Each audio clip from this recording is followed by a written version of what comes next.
Well, I'm going to be honest with you. I've tried to film this video quite a few times, but I just can't do it. I am not ready to say goodbye to you through a screen while I'm sitting in an empty classroom where you're supposed to be. Obviously, with everything going on, we can't be together, so this is the next best thing. Just so you know, if I could say goodbye to you in person, I absolutely would. Once again, I miss each and every single one of you, and I'm saying it now, and I will keep saying it. I miss you all a lot. So before I get into my farewell and my goodbye, here's what I've been up to for the last few weeks.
Shake.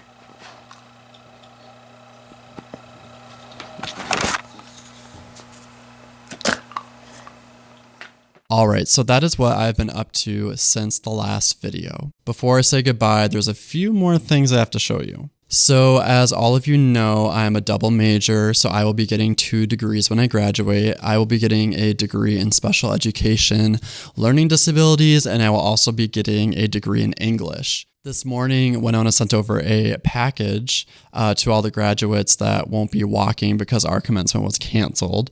So I got this in the mail. This is my diploma case holder. I also won the Outstanding Student Award for a student in special education. It looks like, it's hard to do this with one hand, by the way, but it looks like this. So I just wanted to show you those things really quick. Also in the package, there was a letter from the president, and I'm just going to read you a short excerpt from it, and then I want to talk about it because it ties into my farewell. In the 162-year history of Winona State University, there's never been a graduation like this. Classes were suspended for part of the Civil War, so there weren't any commencement ceremonies between 1861 and 1866. There were widespread concerns during the Spanish flu epidemic in 1918, when several WSU students became ill, while others volunteered to make protective masks, just as many do today.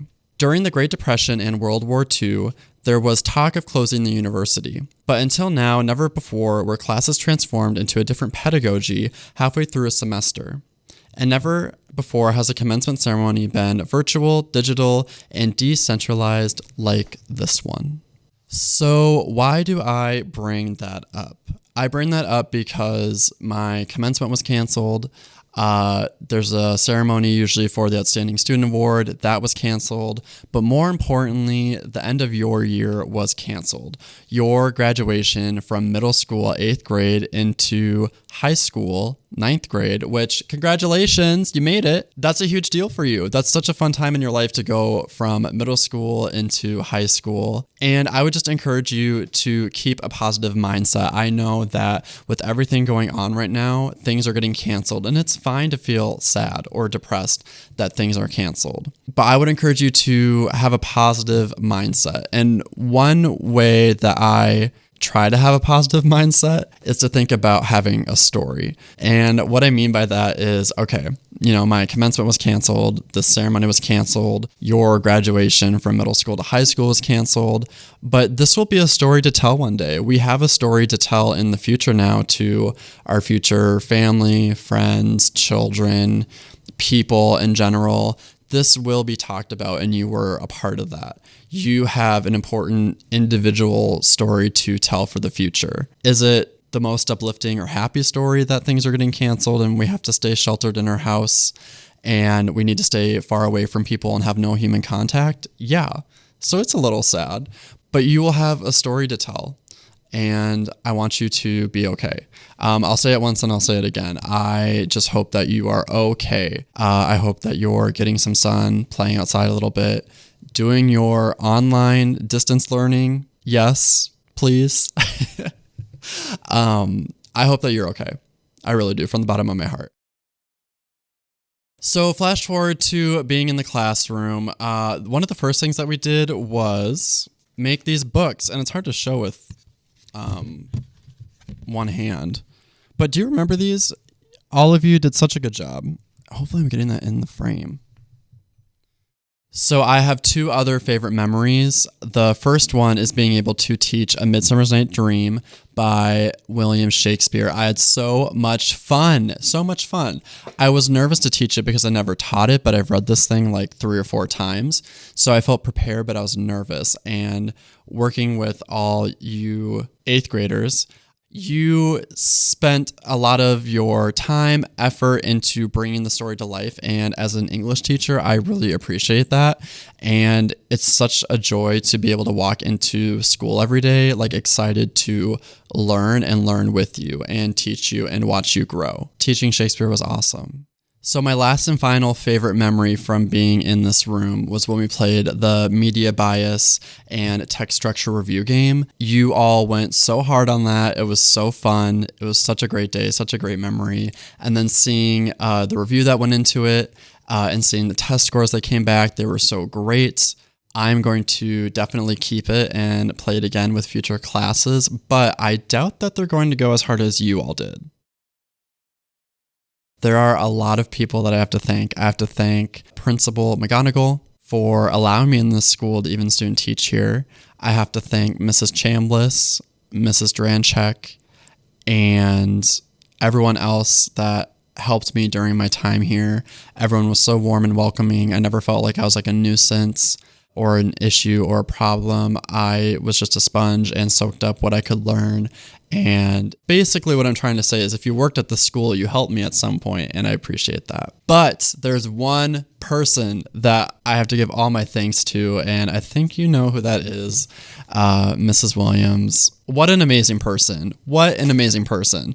That, I think, is what I'm so sad about is I still get to see her, I think. We don't live that far away from each other, but you were robbed at that time with an amazing teacher. So what I have to say to Mrs. Williams is thank you for allowing me into your room. Thank you for giving me so much control, so much advice. Teaching is fun. Teaching is so fun. And on the good days, it's really good. It's really great. And on the bad days, it's tough, but you just have to keep going and roll with the punches. So Mrs. Williams, thank you. Thank you one last time for letting me into your classroom. We were truly an unstoppable pair, and I had so much fun with the personal narrative books, with Shakespeare, with text structure, with media bias. But she does so much for the people around her. She does so much for you, and she truly cares about each and every one of you. You know, she checks in, and I learned so much from her. I don't want to leave quite yet, but I gotta go. But I am always here. The email that you reach me at for all your questions and stuff will always be open. I don't want to go yet, but I gotta say see ya. This has been Mr. Cullen coming to you live from your classroom. Thank you for your time, and I will see you in the next one. Bye.